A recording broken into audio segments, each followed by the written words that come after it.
Fission chain reaction क्या होता है कि एक न्यूट्रॉन आपने बम्बार्ड करवाया, 3 और न्यूट्रॉन आपको मिले। वो तीनों न्यूट्रॉन जाके किसी और 3 हेवियर न्यूक्लियाई के साथ, यानी कि इसमें आपके पास ये फ्यूल है और ये आपने न्यूट्रॉन आया, यहाँ पर यूरेनियम आया, यूरेनियम के साथ जो है वो इंटरेक्ट करेगा। आप जो अब मैं हम समझ चुके हैं कि हमें जो है वो क्या क्या मिलेगा, एनर्जी और सब कुछ, और हम 3 और न्यूट्रॉन बना लेते हैं, ठीक है।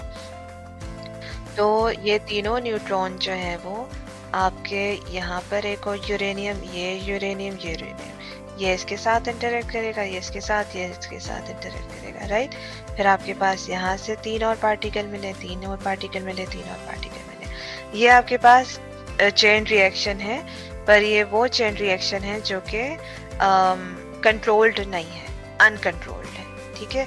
यानी कि अब आपके पास जितने ज़्यादा यूरेनियम न्यूट्रॉन बनेगा और ज़्यादा यूरेनियम्स के साथ इंटरेक्ट करेंगे तो इसमें आपके पास बहुत बहुत एनर्जी मिलेगी, ठीक है।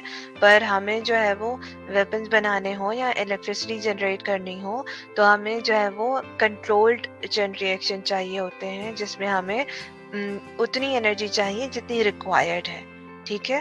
तो हम इसे जो है वो कंट्रोल्ड बनाने के लिए क्या करते हैं कि ये 2 न्यूट्रॉन जो हैं वो एब्जॉर्ब हो जाएंगे, ठीक है।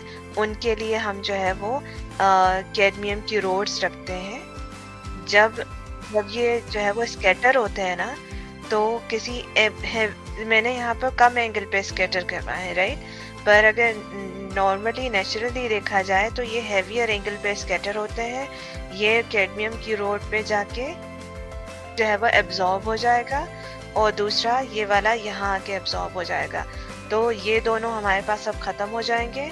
ये अब एक सिंगल न्यूट्रॉन रहेगा जो कि अब इसके साथ इंटरेक्ट करेगा और फिर आपके पास 3 बनेंगे। फिर ये दोनों एब्जॉर्ब हो जाएंगे, एक न्यूट्रॉन रह जाएगा और वो आगे जाके जो है वो चेन रिएक्शन को कंटिन्यू करेगा। तो हमने अभी दो रिएक्शंस देखे, एक कंट्रोल्ड रिएक्शन और एक uncontrolled reaction, chain reaction I mean, ठीक है।